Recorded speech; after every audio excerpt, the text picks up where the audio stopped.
Observations from the armchair, puddings, scones, and shrimp-based horrors. Thoughts from me, Robin Coles, rogue historian, culinary purist, and contemporary epicurist. Yes, welcome back. Don't mind the biscuit crumbs. It's been a week. Now then, before we begin, yes, I am wearing a tea stain. No, it's a different tea stain from before, and so, no, it still isn't up for lending. Some of us dress for comfort and passive aggression. So let's get into it. The matters at hand. Today's agenda: Yorkshire puddings, scone order heresy, and something unspeakable I witnessed involving crustaceans. Yorkshire puddings, sacred or stupidly sized? Now, I love a Yorkshire pudding as much as the next underfunded British Museum display, but we need to talk about proportions.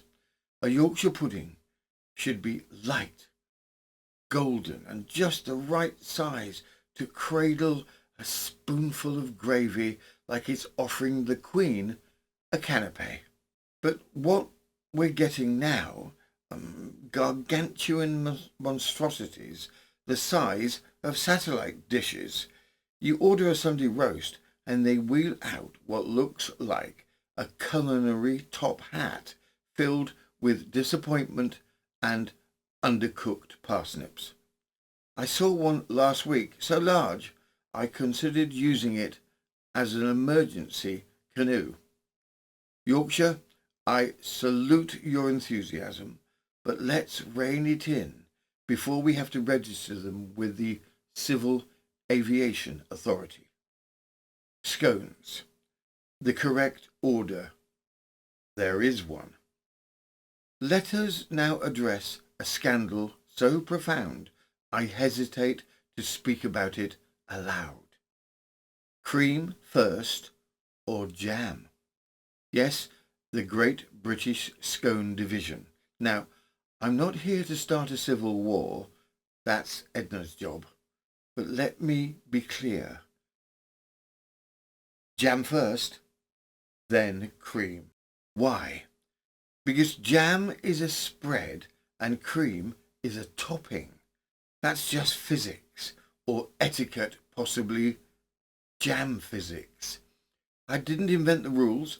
I simply enforce them with quiet menace and an eyebrow that can cut glass. The reverse order makes it a structural nightmare. Cream first and your jam slides off like a scandalous duchess at a garden party. Also, I say this gently. If you pronounce it to rhyme with cone, we've done professionally.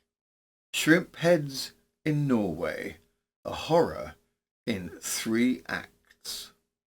Now finally, and I warn the squeamish to clutch something calming, we must discuss a phenomena I observed repeatedly in Norway. Public shrimp head sucking. Yes, you heard me. Imagine, we're sitting in a beautiful harbourside cafe. The fjords glisten. A waitress brings shrimp, and then the locals, calm, pleasant-looking Norwegians, begin sucking the heads off said shrimp like it's the last round of an eldritch drinking game. The sound, the enthusiasm, the eye contact. Was this some kind of challenge? A regional tradition? Did I accidentally sit in the middle of an initiation ceremony? One man made it a full body experience. He leaned in, he swirled, he whispered to the shrimp first. I fled.